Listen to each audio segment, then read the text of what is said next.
Sya'ban ini banyak hadis-hadis yang menceritakan tentang fadilah malam nisfu Sya'ban, keutamaan malam nisfu Sya'ban. Nah, hadis ini banyak dengan sebab-sebab dan lain sebagainya. Baik.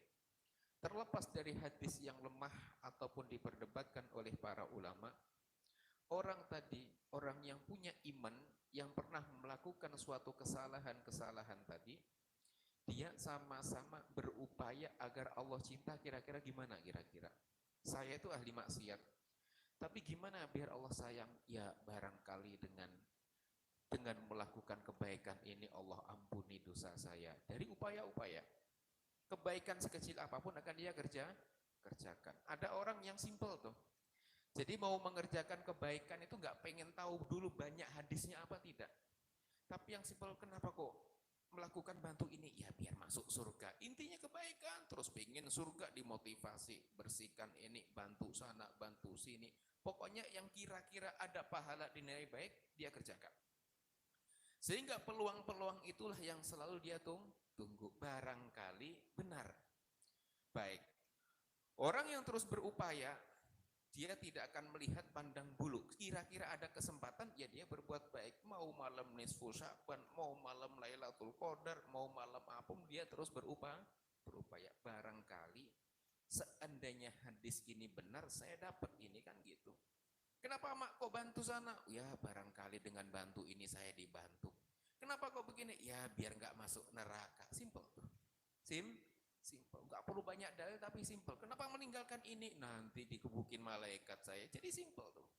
Jadi dalilnya dalil simple. Kalau orang-orang kampung tuh nggak banyak. Kenapa? Ya biar masuk surga. Itu kalau alasan simple baik. Di dalam menengahi malam nisfu Sya'ban kita juga sama. Hadis ini diperbincangkan oleh para ulama. Tapi setidaknya hadis itu memotivasi kita untuk ibadah. Anggap aja, karena manusia itu paling seneng kalau diiming-iming itu paling seneng. Toko, kalau suka ngiming-imingin diskon itu paling laris tokonya. Beli 1 dapat 5, laris. Beli motor dapat mobil, laris nggak kira-kira? Laris, karena diiming-imingi kan gitu. Artinya apa? Allah juga sama, seneng ngiming-imingi hambanya. Maksudnya apa di sini? Dimotivasi terus. Wa uzlifatil jannatu lil muttaqin. Surga didekatkan sama Gusti Allah untuk orang-orang yang bertakwa. Diiming-imingi, ayo masuk surga, ayo masuk surga. Ahli maksiat ditawarin, ayo masuk surga. Caranya gimana? Ya tobat dulu, tapi kan terus. Sehingga apa? Dengan motivasi inilah hamba itu terus tidak berhenti untuk mencari ridho Allah. Sama kayak karyawan kalau pengen dicintai bosnya, apapun dikerjakan. Ya barangkali dengan saya membersihkan kamar mandi, nyikati setiap hari, saya naik jabatan. Nah, kan terus mencari upaya. Bosnya mau keluar, sandalnya cepet-cepet disiapin, sepatunya dilapin dulu. Ibaratnya cari apa? Cari poin. Sebelum bersin udah kelihatan mau bersin, cepet-cepet ambilkan tisu. Nah itu upaya. Kita juga sama, kita punya upaya-upaya agar gimana caranya Allah agar suka dan cinta. Di dalam hadis qudsi, Allah menyebutkan bahwasanya ada seorang hamba yang dicintai oleh Allah karena sebab melakukan suatu kebaikan-kebaikan yang dengan kebaikannya Allah menjadi sangat cinta kepada hamba tersebut. Sehingga apa? Hamba tersebut kalau sudah dicintai oleh Allah di dalam hadis qudsi, apapun dikasih sama Allah. Mau makanan dari langit, dikasih sama Allah makanan dari langit, karena Allah sudah cinta. Makanya membabi buta ibadahnya. Yang kelihatan baik saya kerjakan, nggak pandang bulu ini pahala besar, ini pahala kecil. Jangan sampai ada orang yang levelnya saya itu levelnya yang pahalanya gede-gede saja. Gajah-gajah tuh pahalanya tuh. Kalau pahalanya masih semut-semut kayak gitu mah bukan level saya, itu mah levelnya tetangga sebelah itu. Oh tidak. Jadi nggak pandang bulu di dalam ibadah. Pokoknya kelihatan pahala tak kerjain. Mak kenapa nyapu? Nah nanti biar di kuburan-kuburan saya bersih. Nyapuin musola, simpel, biar bersih amalnya, biar bersih dosanya. Pokoknya upaya apapun yang kira-kira baik dikerjakan. Nggak pandang bulu tuh. Nah, hamba tersebut di bulan Sya'ban juga sama. Ketika ada hadis tentang keutamaan Sya'ban, diriwayatkan oleh Imam Bukhari radhiyallahu dimakamkan oleh Imam Bukhari radhiyallahu anhu, bahwasanya disebutkan Kanjeng Nabi Muhammad sallallahu alaihi wasallam itu memperbanyak puasa di bulan Sya'ban. Baik, ya kita puasa.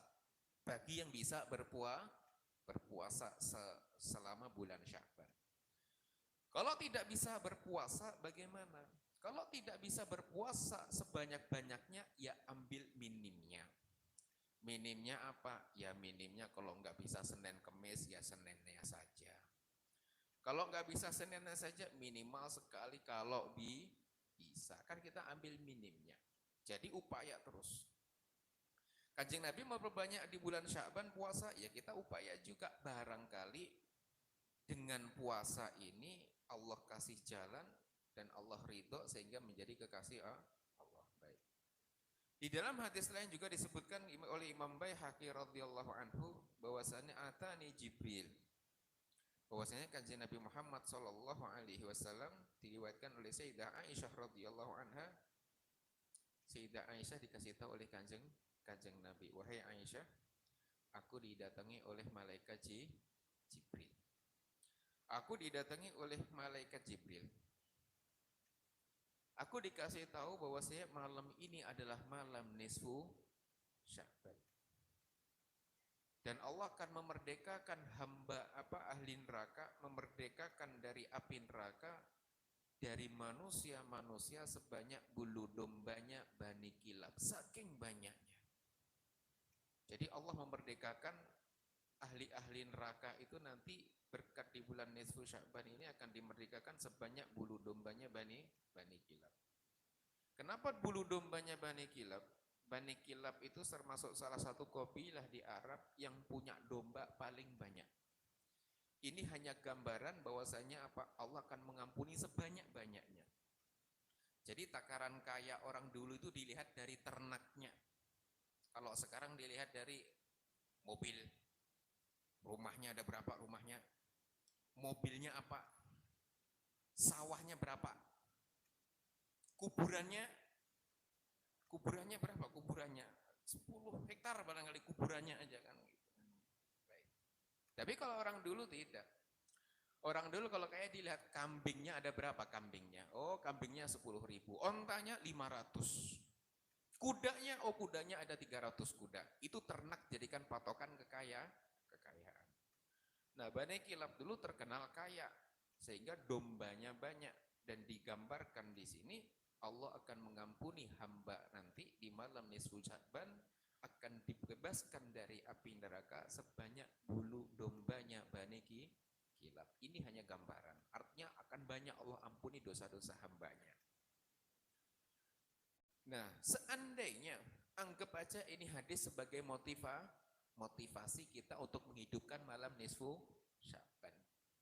Anggap aja malam nisfu Sya'ban besok ya, malam Jumat, ya sudahlah kita menghidupkan malam nisfu Sya'ban. Barangkali hadis itu benar, kita dapat fadilah. Seandainya hadis itu kok tidak benar, kita sudah ibadah. Apa ibadah kira-kira nggak dapat pahala? Jangan sampai nyesel juga, waduh sudah ngaji kayaknya bukan nisfu Sya'ban ini, rugi gitu kan. Oh tidak. Ketika seseorang beribadah akan tetap dinilai ibadah. Seandainya kok bertepatan benar nisfu Sya'ban fadilahnya dimerdekakan dari api neraka, ya barangkali hadis itu benar, saya semoga termasuk yang dibebaskan. Jadi nggak ada ruginya orang ibadah. Nggak ada ruginya, waduh salah saya. Kemarin nuzul Lailatul Qadar, tapi katanya hari ini Lailatul Qadarnya. Berarti kemarin rugi saya nggak tidur semalaman. Oh nggak ada ruginya. Kita sudah menghidupkan malam-malam itu sudah ibadah. Kalau dapat berarti bonus. Kalau nggak dapat, kita sudah dapat pahalanya menghidupkan malam-malam Lailatul Qadar. Baik. Ini adalah nisfu Sya'ban. Artinya hadis ini memotivasi kita bagaimana kita di malam nisfu Sya'ban, ayo kita hidupkan.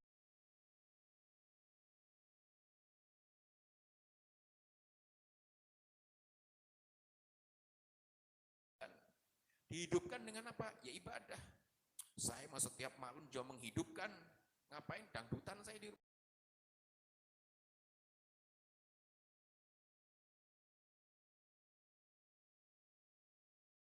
Ustaz gak pernah berhenti. Loh, itu bukan itu menghidupkan. Saya setiap hari juga ini kenapa? Ini bukan. Hidupkan dengan nuansa ibadah. Ibaratnya yang biasanya malam nisfu Sya'ban biasanya nyetel yang tidak, ya anggap aja yang nggak nilai ibadah. Sekarang malam nisfu Sya'ban murotal. Gitu kan? Yang agak berbau minggir dulu, malam ini libur dulu. Barangkali Lailatul Qadar nisfu Sya'ban beneran, ya barangkali dengan dengerin murotal ada fadilahnya kan gitu. Karena dengerin ala bidzikrillahi tatmainnul qulub. Karena dengan zikir itu hati merasa tenang baik. Itu adalah malam nisfu Sya'ban. Allah akan mengampuni semuanya. Ya kita cari barangkali hadis itu benar dan kita termasuk orang yang menghidupkan dan dapat hadiahnya, ya bonus. Dibebaskan dari api neraka. Jadi nggak dibatasi sama Gusti Allah, banyaknya yang dimerdekakan dari api neraka. Ada pengecualian di malam itu. Siapa? Illal musyrik, kecuali orang yang menyekutukan Allah, melakukan dosa-dosa besar. Orang yang ribut, wa musyahin, hobinya ribut. Jadi ribut itu jadi kayak hobi itu. Pagi ribut, gulet. Siang dikit gulet sama tangganya, malam dikit gulet sama anaknya. Saja ribut kayak gitu tuh. Itu yang paling nggak dapat berkah tuh. Sehingga ruwet hidupnya. Karena rahmat sudah nggak ada. Rahimuna yarhamuhumur rahman, kata Allah. Orang yang saling mengasihi akan dikasihi sama Gusti Allah. Pun sebaliknya, kalau orang nggak ada jiwa kasih di dalam hatinya, ada kebencian dan lain sebagainya, juga sama. Tidak akan disukai sama Gusti Allah. Baik.